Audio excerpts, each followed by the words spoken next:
Le chômage, il y en a pour les non-diplômés. Pour les non-diplômés, qu'est-ce qu'on fait? On les forme pour qu'ils aient quelque chose à vendre sur le marché du travail. Donc, quelqu'un qui ne sait rien faire, il faut qu'il soit au moins un plombier, parce que dans ce pays, les gens ont besoin de plombiers. Il faut qu'il soit un carreleur, parce que dans ce pays, les gens ont besoin de carreleurs. Il faut qu'il soit un maçon. Autant de métiers qui sont dominés par les expatriés dans notre pays. Donc ça doit changer. Ceux qui sont diplômés, eux, leur chômage est encore plus dangereux, parce qu'ils tuent même l'importance de l'école pour le pays. Or, si nous n'avons pas plus d'économistes, si nous n'avons plus de juristes, qui va tenir le pays? Qui va encadrer les autres? Qui va exercer le pouvoir politique? Donc, vous voyez bien que le chômage doit être pris dans sa globalité. Si je parle du chômage des diplômés, c'est parce que c'est un chômage de type nouveau, mais ça ne nie pas le chômage classique que nous connaissons, n'est-ce pas, qui frappe les non-diplômés. N'est-ce pas? Le chômage des diplômés, c'est un chômage qui est entretenu, parce que besoin qui est là à satisfaire. Le marché du travail a besoin de lui, mais on ferme la fonction publique volontairement. Et pendant que certains chôment avec des diplômes à la maison, ceux qui ont gelé les effectifs de la fonction publique recrutent leurs parents.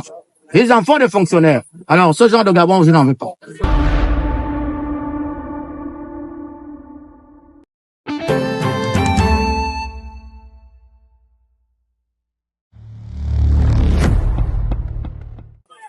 Le chômage, il y en a pour les non-diplômés. Pour les non-diplômés, qu'est-ce qu'on fait? On les forme pour qu'ils aient quelque chose à vendre sur le marché du travail. Donc, quelqu'un qui ne sait rien faire, il faut qu'il soit au moins un plombier, parce que dans ce pays, les gens ont besoin de plombiers. Il faut qu'il soit un carreleur, parce que dans ce pays, les gens ont besoin de carreleurs. Il faut qu'il soit un maçon. Autant de métiers qui sont dominés par les expatriés dans notre pays. Donc ça doit changer.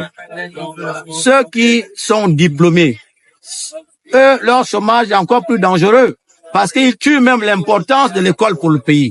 Or, si nous n'avons pas plus d'économistes, si nous n'avons plus de juristes, qui va tenir le pays? Qui va encadrer les autres? Qui va exercer le pouvoir politique? Donc, vous voyez bien que le chômage doit être pris dans sa globalité. Si je parle du chômage des diplômés, c'est parce que c'est un chômage de type nouveau, mais ça ne nie pas le chômage classique que nous connaissons, n'est-ce pas, qui frappe les non-diplômés. N'est-ce pas? Le chômage des diplômés, c'est un chômage qui est entretenu, parce que besoin qui est là à satisfaire. Le marché du travail a besoin de lui, mais on ferme la fonction publique volontairement.